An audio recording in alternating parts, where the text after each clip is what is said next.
Кейде біз біреуді досымыз деп ойлаймыз, бірақ уақыт өте келе, оның сөзі, көзқарасы, мінезі өзгере бастайды.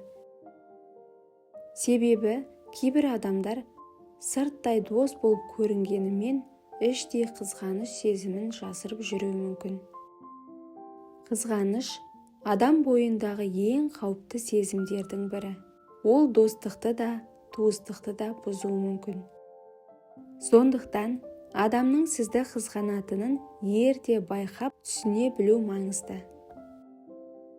Сен жетістікке жетсең, ол үндемей қалады. Сені біреу мақтаса, оның көңілі бұзылады. Ал сен қателессең, ол бірден соны айтып шығады. Неге бұлай болады? Себебі кейбір адамдар сені жақтырмайтындықтан емес, сені қызғанғандықтан осылай жасайды. Бүгін біз сені қызғанатын адамның 6 белгісі туралы айтамыз. Егер осы белгілерді байқасаң, онда ол адамның саған деген шынайы ниетін түсіне бастайсың. Сені қызғанатын адамның 6 белгісі: жетістікке қуана алмау, үнемі салыстыру, қателікті күту, сырттан жаман сөз айту, сенімен бәсекелесу, мақтауды ұнатпау. Бірінші, сіздің жетістігіңізге шын қуана алмайды. Егер адам сізді шын жақсы көрсе, жетістігіңізге қуанады. Ал қызғанатын адам керісінше болады. Сіз бір жетістікке жетсеңіз, ол үндемей қалады. Тақырыпты өзгертіп жібереді.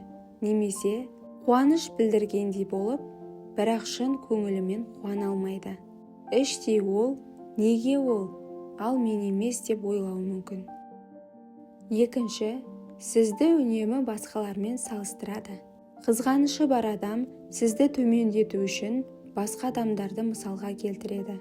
Мысалы, пәленше сенен жақсы дейді. Анау адам сенен мықты ғой. Сен әлі оған жеткен жоқсың. Бұл сөздердің мақсаты сіздің сенімділігіңізді азайту. Үшінші, сіздің қателігіңізді күтіп жүреді. Қызғанатын адам сіздің қателескеніңізді көргісі келеді. Себебі ол кезде өзін жақсы сезінеді. Егер сіз бір нәрседен қателессеңіз, ол бірден соны айтып шығады. Күліп немесе мысқылдап кетуі мүмкін. Мен айтқанмын ғой деп айтуы мүмкін. Төртінші, артыңыздан сөз айтуы мүмкін. Қызғаныш кейде адамның мінезін өзгертіп жібереді. Сондықтан кейбір адамдар сіз туралы сыртыңыздан жаман сөз таратуы мүмкін. Ол сіздің беделіңізді түсіргісі келеді. Бұл қызғаныштың ең қауіпті белгілерінің бірі. Бесінші, сенімен жарысқысы келеді. Қызғанышы бар адам сені дос емес, бәсекелес ретінде көреді. Сен бір нәрсе жасасаң, ол да дәл соны жасауға тырысады.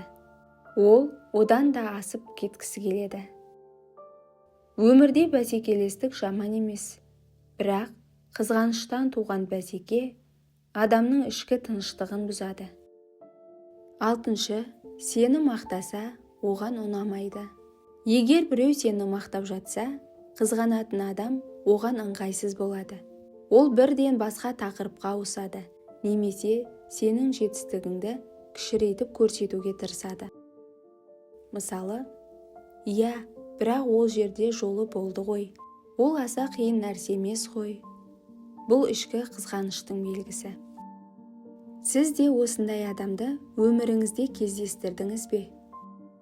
Сізді қызғанатын адам бар деп ойлайсыз ба? Адам көбіне өзіне жақын адамдарды қызғанады. Яғни, досы досын, туыс туысын, әріптес әріптесін қызғану мүмкін. Себебі олар сенің өміріңді, жетістігіңді, мүмкіндігіңді жақыннан көреді. Өмірде бір нәрсеге назар аудардың ба? Сені жақсы көретін адам сенің табысыңа қуанады. Ал қызғанатын адам сенің қателігіне қуанады. Міне осы айырмашылық адамның шын ниетін көрсетеді. Қызғаныштың зияны. Қызғаныш ең алдымен сол адамның өзіне зиян. Себебі қызғаныш адамның көңілін бұзады, ішкі тыныштығын алады, өмірден ләззат алуына кедергі болады. Қызғаныштан қалай қорғану керек?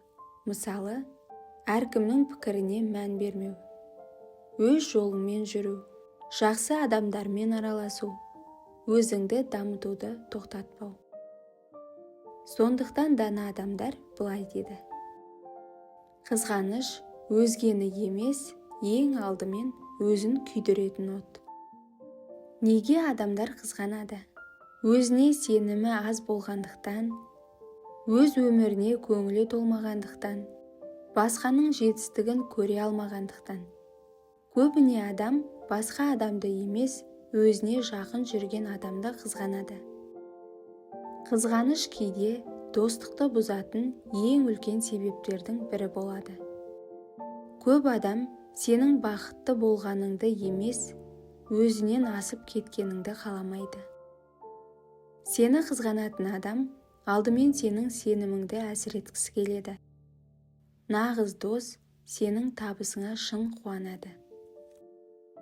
Қызғаныштың себебі көбіне адамның өзіне деген сенімінің аздығынан пайда болады.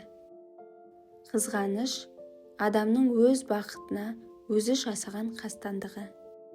Өзгенің бақытына қуана алмаған адам өз бақытына да жете алмайды. Көп адамдар қызғанышын ашық көрсетпейді. Олар оны әзілмен, мысқылмен, немесе салқын мінезбен білдіреді. Адамдар көбіне жетістікке жеткен адамды қызғанады, ал әлсіз адамды ешкім қызғанбайды. Қызғаныш өзгенің бақытына күйінген адамның дерті. Сені қызғанатын адам сенің биіктеп келе жатқаныңның белгісі. Сені қызғанатын адам сенің алға кетіп бара жатқаныңның белгісі. Сондықтан біреудің қызғанышына ренжудің орнына өз жолыңмен жүріп, мақсатыңа қарай алға жылжи бер. Өмірде екі түрлі адам болады. Бірі сенің жетістігіңе қуанып, қолдайтын адамдар. Екіншісі іштей қызғанып, бірақ оны жасыратын адамдар. Жақсы адамдарды жаныңа жақын ұста, ал қызғанышы бар адамдардан ақырын алыста. Себебі адамды алға жетелейтін жақсы орта. Сондықтан өмірде ең дұрыс жол жақсы адамдармен араласу және өз жолыңмен алға жүру.